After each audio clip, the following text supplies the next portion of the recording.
Morning class 10। Welcome to Commerce Nook. So last class में हम लोग यूनिट 1 का सेशन 1 कर रहे थे। आज की क्लास हम लोग वहीं से कंटिन्यू करने वाले हैं। तो आज का जो पहला टॉपिक है हमारा that is various modes of payments, कि हम लोग किस तरीके से या फिर कितने मोड्स हैं पेमेंट को रिसीव करने के लिए। ठीक है, तो सबसे पहले जो हमारा ओल्डेस्ट मोड है वो है कैश। कैश के थ्रू मैं किसी भी पेमेंट को एक्सेप्ट कर सकती हूँ। देन सेकंड आ जाता है क्रेडिट एंड डेबिट कार्ड, यानी कि कस्टमर के अकाउंट से रिटेलर के अकाउंट में पैसे हैं वो ट्रांसफ़र हो रहे हैं। थर्ड ऑप्शन होता है पेमेंट का दैट इज़ मोबाइल या फिर ऑनलाइन पेमेंट। बहुत सारे ऐप्स हैं हमारे पास आजकल। कौन से हैं? जीपे हो गया, भीम हो गया, फ़ोनपे हो गया, पेटीएम हो गया, आजकल तो व्हाट्सएप पे भी पेमेंट हो जाती है। तो ये वेरियस ऑनलाइन पेमेंट मोड्स हैं जो कि हम लोग यूज़ करते हैं आजकल कोई भी सामान को परचेज़ करने के लिए या फिर कोई सर्विस को परचेज़ करने के लिए। नेक्स्ट है कॉन्टैक्टलेस पेमेंट। यहाँ पर क्या हो रहा है, कोई डायरेक्ट कॉन्टैक्ट नहीं हो रहा है किसी भी चीज़ का। फॉर एग्जांपल कि जब कैश में होता है कोई फिजिकल ट्रांसफ़र हो रहा होता है वहाँ पर किसी चीज़ का, या फिर क्रेडिट एंड डेबिट कार्ड को मैं स्वाइप कर रही होती हूँ।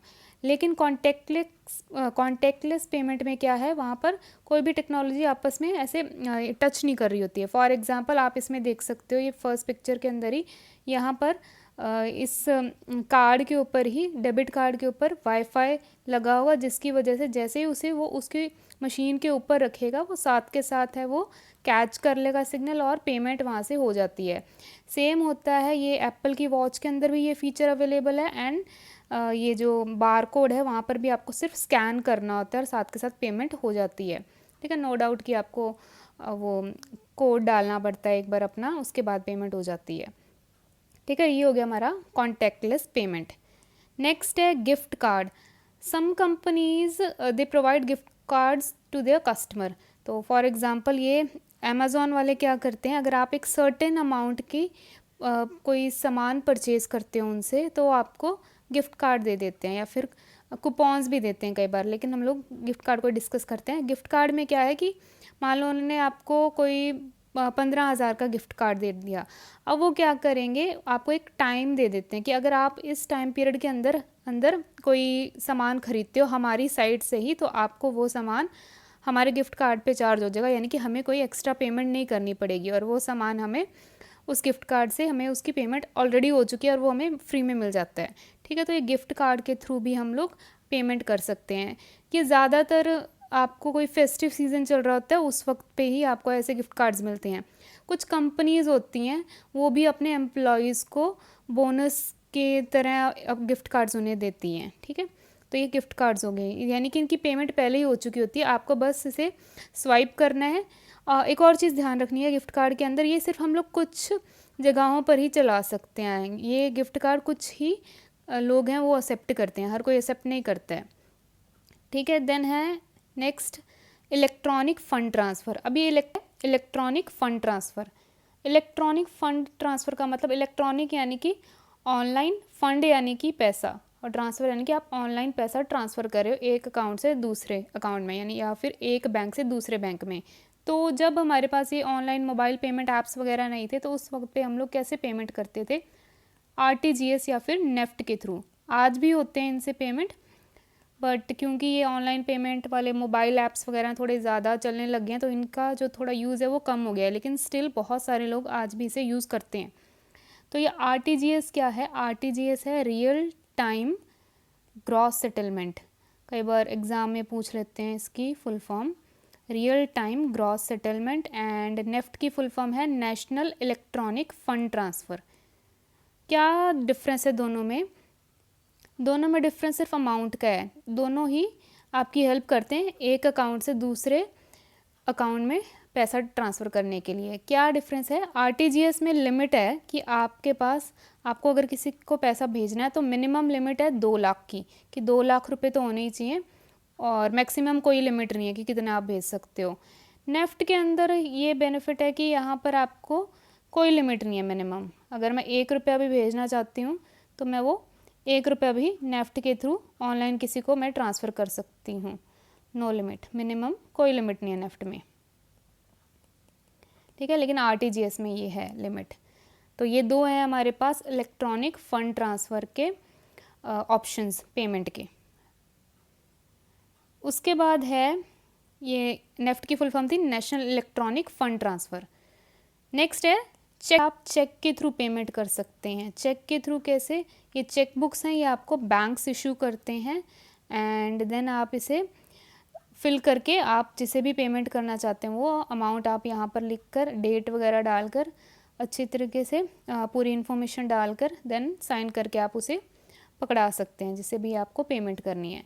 ठीक है। लास्ट में इंस्टॉलमेंट मेथड। इंस्टॉलमेंट मेथड का मतलब है कि मैं पूरी पेमेंट एक साथ नहीं कर रही हूँ, मैं क्या कर रही हूँ, पार्ट्स में पेमेंट कर रही हूँ। तो मान लो कि मैंने किसी को 50,000 रुपये देने हैं, तो मैं क्या कर रही हूँ कि मैंने एक साथ नहीं दी उसे, मैं 10-10 हज़ार करके उसको वो अमाउंट पे कर रही हूँ।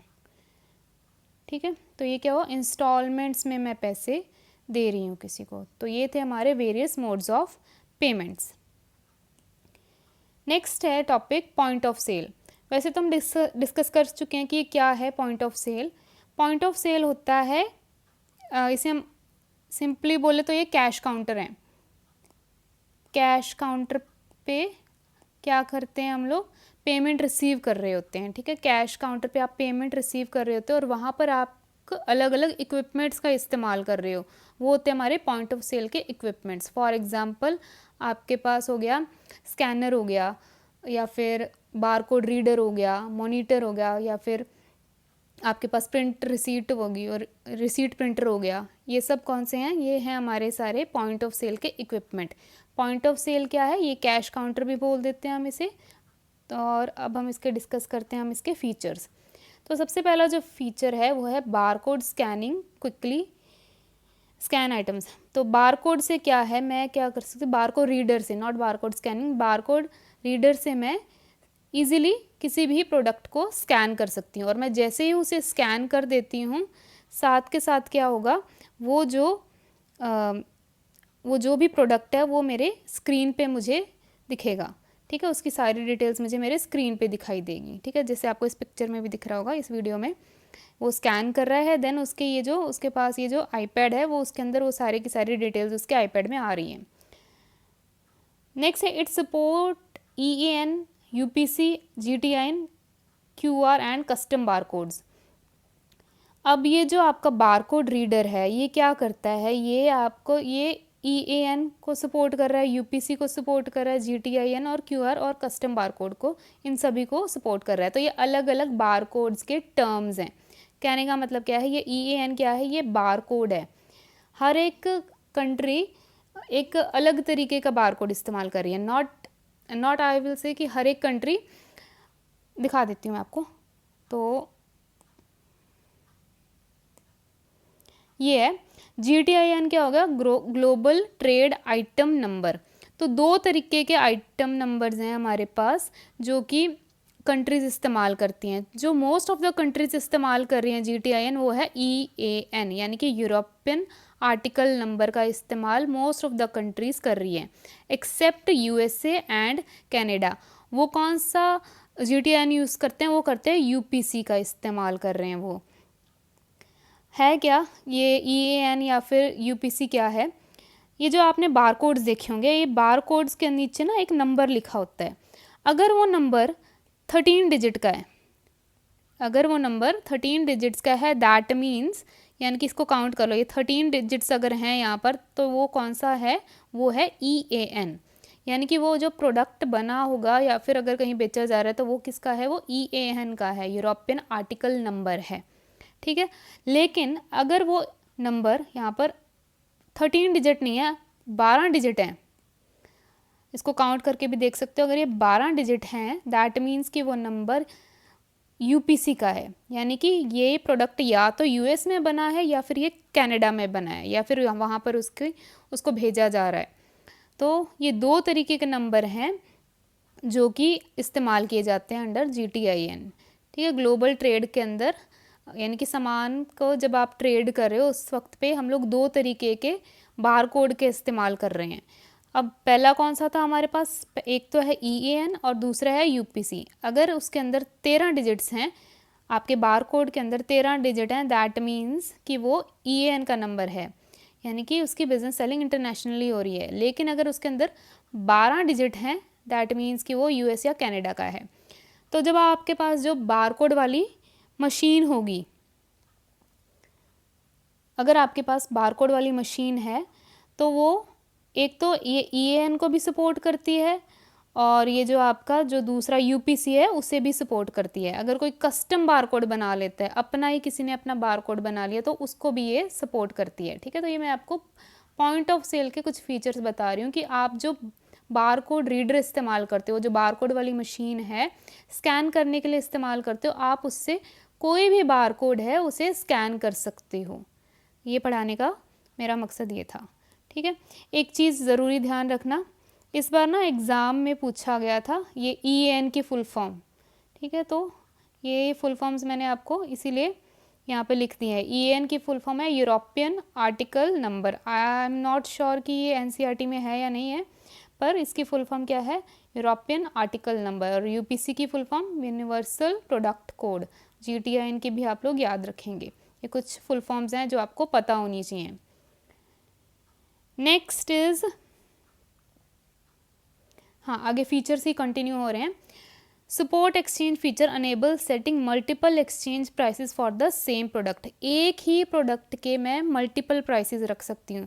तो मान लो कि मैं नोटबुक बेच रही हूँ और कोई सेल आने वाली है, तो ओरिजिनल प्राइस उसका 100 का था, लेकिन सेल आने वाली है तो मैंने क्या किया, उसको 80 पे रख दिया उसका प्राइस। ठीक है, तो अब मैंने क्या किया, एक ही प्रोडक्ट का मैंने मल्टीपल प्राइस रख दिया। अब मैं जो मॉनिटर इस्तेमाल कर रही हूँ, यानी कि मैं जो पॉइंट ऑफ सेल का सॉफ्टवेयर है वो इस्तेमाल कर रही हूँ अपने मॉनिटर के अंदर, वहाँ पर मेरे पास ये फीचर अवेलेबल होता है कि मैं एक ही प्रोडक्ट के मल्टीपल प्राइसेस को सेट कर देती हूँ। ठीक है, अब एक और बात यहाँ पर ध्यान रखो कि ये क्वेश्चन भी एग्जाम में पूछते हैं। क्या पूछते हैं कि dash feature enable setting multiple exchange prices for the same product. तो वो कौन सा फीचर है, वो सपोर्ट एक्सचेंज का फीचर है। ठीक है, ये पॉइंट ऑफ सेल के अंदर आपको एक फीचर मिल जाता है। पॉइंट ऑफ सेल का जो सॉफ्टवेयर आप अपने कंप्यूटर में इस्तेमाल कर रहे हो, वहाँ पर आपको एक फ़ीचर मिल जाता है जिसमें कि आप क्या कर सकते हो कि आपने मान लो वहाँ पे नोटबुक लिखा हुआ है। अब उस नोटबुक का मैं चाहती हूँ कि उसका प्राइस कम कर देते हैं, कोई सेल चल रही है, तो मैं वहाँ पर मेरे पास क्या ऑप्शन होती है कि मैं 100 की जगह पे अब उसका प्राइस मैं 80 भी लगा सकती हूँ। तो ये ही है एक, कई बार पूछ भी लेते हैं। आई थिंक ये इस बार तो नहीं, पिछली बार एग्ज़ाम में आया हुआ है। नेक्स्ट है all payment modes, cash, cards, gift vouchers, discount coupons etcetera are accepted. हर तरीके का पेमेंट ऑप्शन है वो आपके पॉइंट ऑफ सेल के अंदर अवेलेबल रहता है। आपको पता होगा कि कैश तो हम एक्सेप्ट करते ही हैं, कार्ड्स के थ्रू हम लोग स्वाइप करके या फिर टैप करके पेमेंट एक्सेप्ट कर देते हैं। गिफ्ट वाउचर्स अगर वो जो पर्टिकुलर गिफ्ट वाउचर उनके पास अगर वो एक्सेप्ट करते हैं देन ये भी आप कर सकते हो। डिस्काउंट कूपन्स भी आप लगा सकते हो। तो ये अलग अलग हमारे पास पेमेंट ऑप्शंस हैं। देन नेक्स्ट है कि अगर मान लो एक कस्टमर आपके पास आ जाता है और वो आप पेमेंट कर रहे हो और सडनली वो बोलता है कि नहीं नहीं रुको रुको कि मुझे एक और चीज़ सामान या फिर एक और सामान मुझे ख़रीदना अभी, तो आपके पास क्या ऑप्शन है यहाँ पर कि आप अपनी सारी की सारी वो जो पेमेंट है उसे पॉज कर सकते हो और बाद में उसे रिज्यूम कर सकते हो। जैसे वो सामान लेकर आ जाता है कस्टमर, आप उसे साथ के साथ दोबारा कंटिन्यू कर सकते हो उस प्रोसेस को। तो यहाँ पर क्या फ़ीचर अवेलेबल है आपके पास कि ट्रांजैक्शन को आप बीच में रोक सकते हो ताकि कस्टमर अपने कोई और आइटम लेकर आ जाता है उसे ऐड ऑन कर सको। ठीक है, तो ये फीचर्स है हमारे पास कुछ पॉइंट ऑफ सेल के।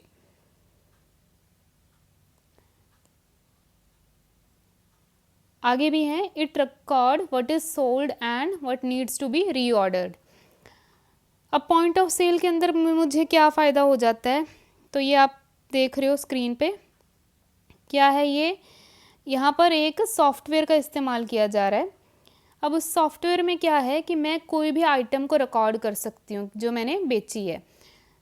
और अब बेचने से भी कैसे होगा पता, मैंने पहले स्कैन किया बारकोड रीडर से एंड देन वो मेरे स्क्रीन पे रिफ्लेक्ट होगा और मुझे पता चलता रहेगा कि मैंने कौन सा सामान बेच दिया, अभी कौन सा ख़त्म हो गया है मेरे स्टोर के अंदर, व्हाट नीड्स टू बी रीऑर्डर्ड। तो आपको ये भी पॉइंट ऑफ सेल के अलग अलग सॉफ्टवेयर मार्केट्स में अवेलेबल हैं, वो आप अपने पीसी के अंदर से उन्हें डाउनलोड कर सकते हो। इवन फ़ोन्स के अंदर भी वो आजकल चल जाते हैं, बहुत सारे ऐप्स अवेलेबल हैं जो पॉइंट ऑफ सेल के, जो आप चला सकते हो और अपने बिजनेस में आपकी वो हेल्प कर सकते हैं।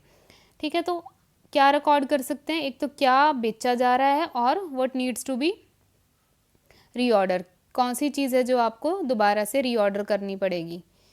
Point of sale can still function even if the internet goes down. बहुत सारे सॉफ्टवेयर ऐसे भी अवेलेबल हैं मार्केट में जो कि अगर आपका इंटरनेट नहीं चल रहा है फिर भी आपका जो पॉइंट ऑफ सेल है सॉफ्टवेयर है वो चलता रहेगा। ठीक है, तो ये बेनिफिट हो जाता है आपको पॉइंट ऑफ सेल का।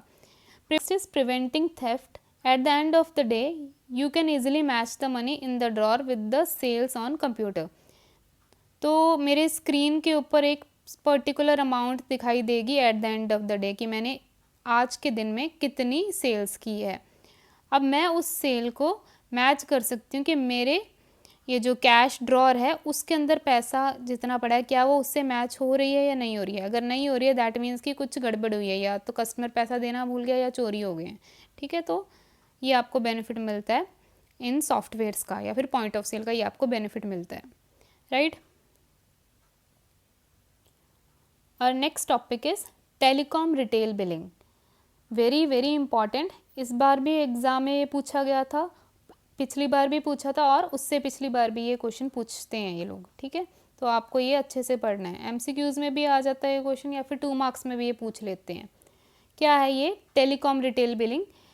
अब देखो कि ये जो टेली कम्युनिकेशन कंपनीज़ हैं वो अपनी बिलिंग कैसे करती हैं। टेली कम्युनिकेशन कंपनीज़ कौन सी होती हैं, फॉर एग्ज़ाम्पल एयरटेल, जियो, ये वोडाफोन, ये कंपनीज़ कौन हैं, ये टेली कम्युनिकेशन कंपनीज़ हैं। ये आपको क्या फ़ीचर प्रोवाइड करते हैं, ये आपको टेलीफोन वाली फ़ीचर्स या फिर इंटरनेट की फैसिलिटीज़ ये आपको प्रोवाइड करते हैं। ठीक है, इनकी बिलिंग कैसे होगी वो देखेंगे हम लोग। Telecom billing is the process of collecting usages, aggregating it, applying required usages, rental charges and finally generating invoices for the customer. अब इनकी बिलिंग कैसे होती है, सबसे पहले ये क्या करते हैं, ये कलेक्ट करते हैं यूजेज की कि आपने कितना डाटा इस्तेमाल किया, कितनी देर आपने फ़ोन पे बात की, कितने आपने मैसेजेस सेंड किए, तो उसका ये क्या करते हैं डाटा आपका कलेक्ट करते हैं, देन उसे एग्रीगेट करते हैं। एग्रीगेट यानी कि उसका टोटल करेंगे। Applying required usages and rental charges, उसके बाद ये क्या करेंगे, एक बार डाटा आपका कलेक्ट हो गया फिर उसके ऊपर कितना यूजेज हुआ, उसका कोई रेंटल चार्जेस, वो सारा का सारा अपना जो भी इनके चार्जेस होंगे वो ऐड करके उसके बाद क्या करेंगे, finally generating invoices for the customer. इसके बाद ये एक इनवॉइस प्रिपेयर करते हैं, इनवॉइस यानी कि बिल प्रिपेयर करते हैं कस्टमर के लिए। तो ये क्या है, ये हो गया आपका टेलीकॉम बिलिंग। तो ये सीधा ही आपको डाटा का पैसा नहीं चार्ज करते हैं, ये आपके यूजेज के ऊपर डिपेंड करता है। फिर अपने चार्जेस ऐड करके उसके बाद ये आपका जो बिल है वो आपको प्रोवाइड करते हैं। इनका बिल इस तरीके से जनरेट होता है। ठीक है, ये हो गया। A good billing system include, एक अच्छा बिलिंग सिस्टम के अंदर क्या होना ज़रूरी है, सबसे पहले तो टाइमली बिलिंग, टाइमली आपको आपके बिल्स आपको वो प्रोवाइड कर दें। ठीक है, और दूसरा है बिलिंग एक्यूरेसी, उस बिल के अंदर कोई गलती नहीं होनी चाहिए, कोई एक्स्ट्रा चार्जेस ना ऐड करें। अगर गलती होगी तो कस्टमर का क्या है, आपके ऊपर से भरोसा है वो कम होना शुरू हो जाता है या फिर ख़त्म ही हो जाता है। तो बिलिंग सिस्टम के अंदर एक्यूरेसी होना बहुत ज़्यादा ज़रूरी है। एक तो टाइम पे आपका बिल आपको मिलना चाहिए और दूसरा वो बिल है वो एक्यूरेट होना चाहिए। तो ये 2 फीचर्स हैं हमारे एक गुड बिलिंग सिस्टम के।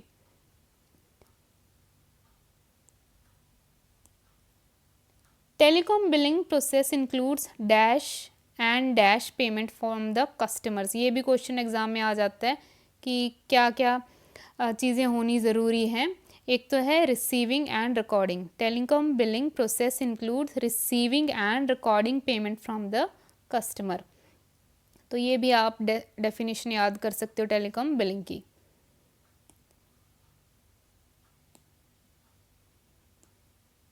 Next is retail billing versus wholesale billing.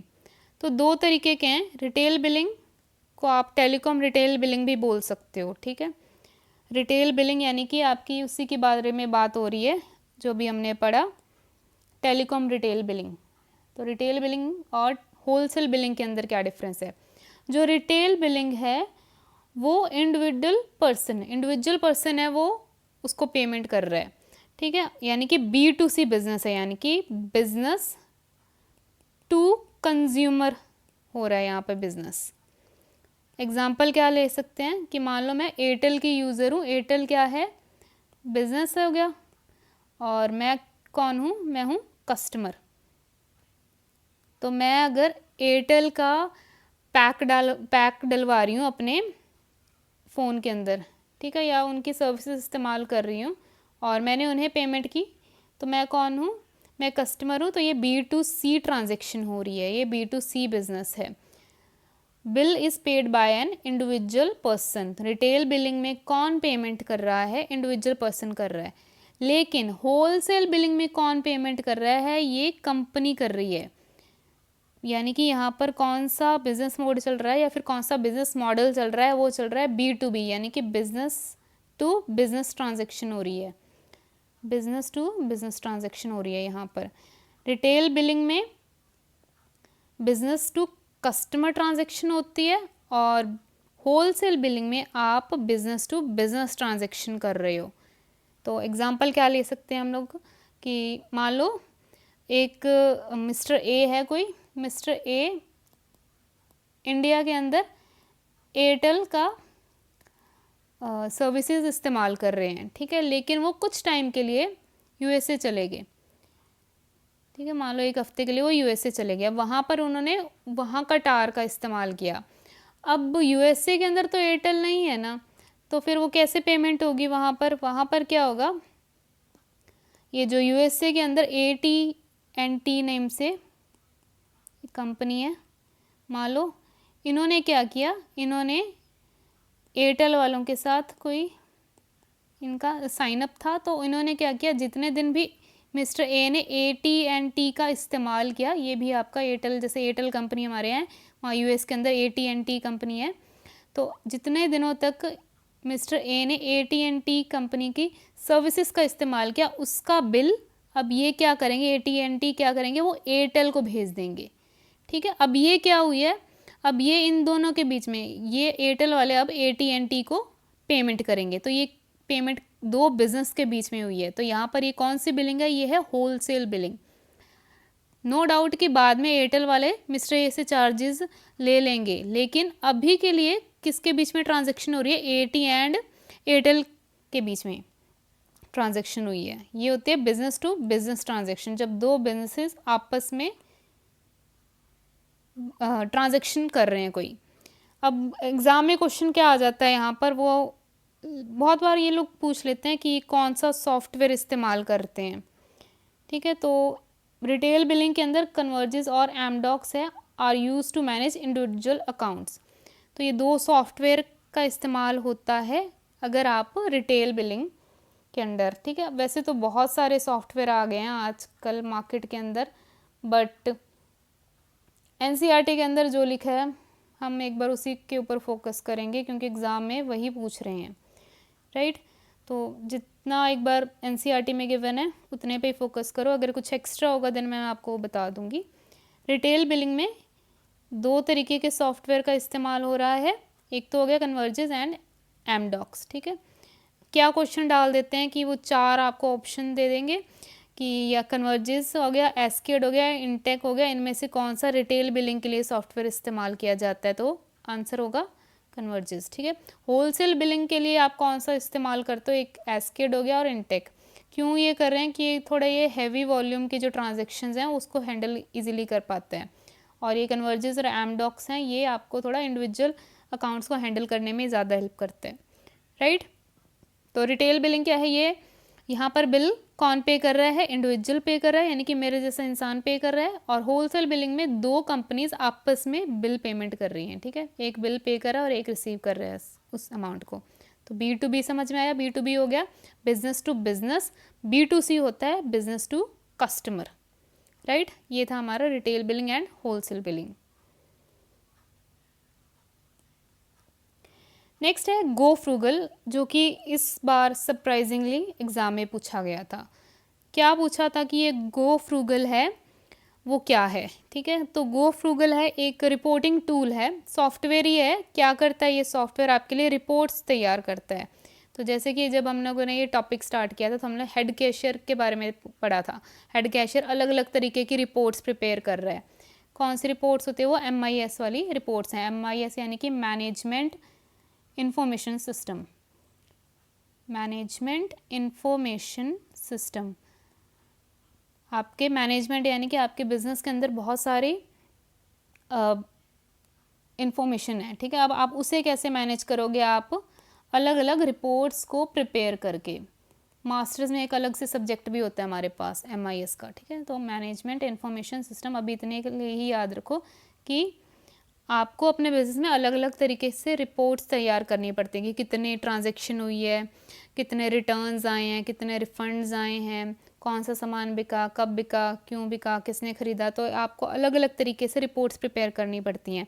अब ये रिपोर्ट्स आपकी हेल्प करती हैं डिसीजन मेकिंग में, analysing the trend and competition, कि आपको अगली बार कौन सा सामान लेके आना है, या फिर कौन सा सामान है वो जो कस्टमर है वो ज़्यादा ख़रीदना पसंद कर रहा है, या फिर किस चीज़ का ट्रेंड चल रहा है, कितना कंपटीशन है मार्केट में, कौन सी चीज़ के लिए आप कस्टमर ज़्यादा ख़रीदने में सोच नहीं रहा है ज़्यादा, ठीक है। तो ये सब क्या है, ये गो फ्रूगल आपको एक टूल है जिसको कि आपको अलग अलग रिपोर्ट्स प्रिपेयर करके देता है। अब वो आपको रिपोर्ट क्या कर रही है, वो आपको हेल्प कर रही है डिसीजन मेकिंग में, ये एनालाइज करने में कि क्या मार्केट में ट्रेंड चल रहा है, ठीक है। और किस तरीके से हेल्प कर रही है, ये आपको ट्रांजैक्शन को ट्रैक करने में हेल्प कर रही है। Keep track of various transaction of the store, कि स्टोर के अंदर जितनी भी ट्रांजैक्शन हो रही है आप उसको रिकॉर्ड कर पा रहे हो with the help of go frugal.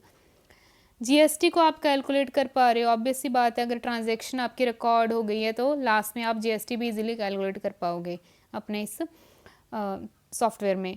Then inform about fast selling goods, कौन सा प्रोडक्ट ऐसा है जो जल्दी से बिक रहा है, ठीक है। हर एक स्टोर में कोई एक ऐसा प्रोडक्ट होता है जिसकी बिक्री है वो जल्दी जल्दी हो रही होती है। तो ये आपको, ये जो ऐप है, ये जो सॉफ्टवेयर है वो आपको उस बारे में बता देगा, ठीक है। ये पेड है वैसे, इन केस अगर आप देखो ऑनलाइन तो ये पेड सॉफ्टवेयर है। Lets you know which item needs to be sold quickly. अब स्टोर के अंदर कुछ ऐसे प्रोडक्ट भी होते हैं जो जल्दी जल्दी बेचने पड़ते हैं आपको। फॉर एग्जांपल मिल्क हो गया, बटर हो गया। तो अगर आपके पास सॉफ्टवेयर प्रॉपरली इंस्टॉल्ड हैं तो वो आपको ये इन्फॉर्मेशन भी देते रहेंगे, या फिर आपको एज अ अलार्म सेट कर सकते हो आप इनके ऊपर कि जैसे ही कोई ऐसा प्रोडक्ट है जिस एक्सपायर होने वाला कोई प्रोडक्ट है तो आप उसको फटाफट बेच दो। तो ये आपको ऐसे भी अलार्म सेट कर सकते हो। तो ये आपको, ये जो ऐप्स हैं, ये ऐप्स आपको हेल्प करते हैं कि कौन सा प्रोडक्ट है जो आपको अब जल्दी जल्दी बेच देना चाहिए, ठीक है। तो ये आपको ऐसे फीचर्स भी ये ऐप्स हैं, ये जो ऐसे सॉफ्टवेयर हैं ये आपको प्रोवाइड करते हैं। It include more than 350 pre defined reports, तो 350 के करीब आप रिपोर्ट्स हैं वो इसके अंदर प्रिपेयर कर सकते हो, ठीक है। तो ये था हमारा गो फ्रूगल, ठीक है। देख लेना, एग्ज़ाम में इस बार पूछा गया था, ठीक है। तो that is all for today's session. आज हमने सेशन 1 है यूनिट 1 का वो कंप्लीट कर दिया है, ठीक है। आई होप कि आज की क्लास आपको क्लियर हो गई होगी। नेक्स्ट क्लास में हम लोग सेशन 2 स्टार्ट करेंगे। सो इन केस अगर आपका कोई डाउट है तो आप नीचे कमेंट सेक्शन में लिख दें और मैं उसे बाद में आपको रिप्लाई कर दूंगी, ठीक है। So that is all for today's class. See you in the next class. Thank you.